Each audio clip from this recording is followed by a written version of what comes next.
right, we are here today with Dan Blanc, founder of Fence King. We appreciate you joining us today. Hey, no problem. How and when did Fence King get started? Well, we got started in 1999. Basically, it was just a fluke on how we got started. I had a young kid working for me that was in high school, and he was running a grass crew for me while I had a day job, which was paying my bills, and I was utilizing my not supplemented income, but my extra income.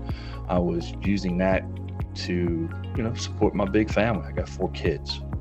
So, grass gets slow. He wanted something to do. He's like, hey, I need something to do. So it's like, all right, what skills do you have? He said, well, I know how to do some fencing. So we went and looked at some work that he did, and it was all right.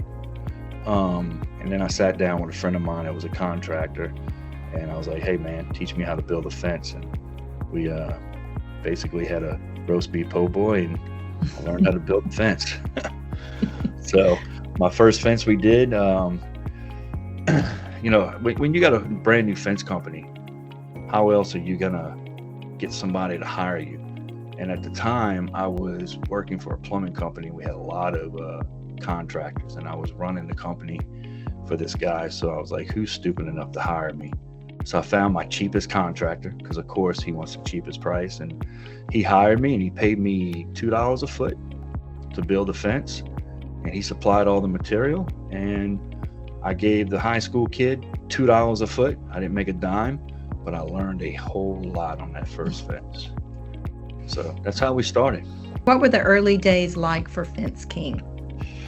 Whew, the early days were rough, trying to get work, trying to juggle running a plumbing company while running a fence company. I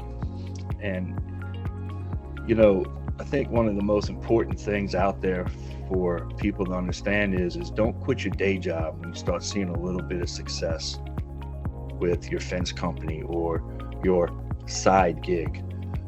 Let your current job pay your bills, so then that way all the money you make on your side gig, you can keep dumping it back into it and building it and growing it, and that much quicker and that much sooner you're going to get out from underneath the thumb of a boss and become a business owner and working for yourself. So in essence, let your current job employer finance the startup of your business. How has the company grown over the years, and what changes have you made?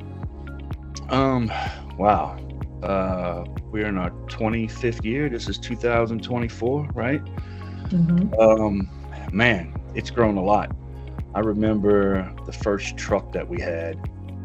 I thought it was going to work. We barely made it from the lumber yard to the job site, but we got the job done, and now we have 4 crews running every day, and then we got another truck that does little small repairs, not every day, but it'll go out and do stuff like that, gate operators. So we got about 4.5 crews running now, and I went from 1 crew, and I was running the crew with a helper. So now we've got 2-man crews on 4 crews, and we got 2 guys that float in case we need a 3rd man. So we're getting up in the ways to 15 to 20 people that are employed here that I'm responsible to make sure that they can pay their house note, buy groceries. That's a lot of stress. Yeah, so here it is, 2024, and we're killing it. We pretty much dominate the I-12 corridor from Slidell to Denham Springs. What challenges were faced, and how did you overcome them? Well, I have the same challenges as most, right? Having subcontractors that don't show up and, those type of things. But, I think my biggest challenge was capital. Being able to have the funds I needed to fund the projects I was getting. And I used my dad for that.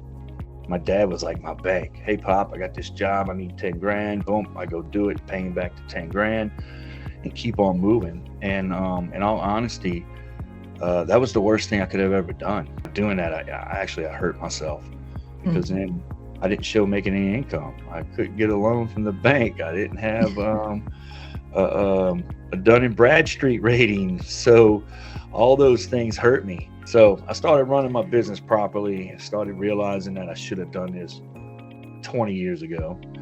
And where I am today, I probably would have been in 2010. Who knows where I would have been today if I would have ran my business properly, paying taxes, paying payroll taxes, and showing that I'm making money, not trying to get it down to where I didn't make anything this year, because the bank doesn't want to loan money to you if you're not making any. So you might as well just start off from the beginning running it properly. One of my biggest pieces of advice is if you don't have any street smarts, you need to get someone and partner up with someone that does have some street smarts. And if you do have street smarts, but you don't have a whole lot of business smarts, then you need to get someone on your team that does. I think another thing is don't be the smartest guy in the room. If you are, leave. You should be in a different room. Well, I appreciate you being with us today. Good advice. Really interested to see how you got started and how successful you are today. And we really appreciate your time. Okay, thank you so much.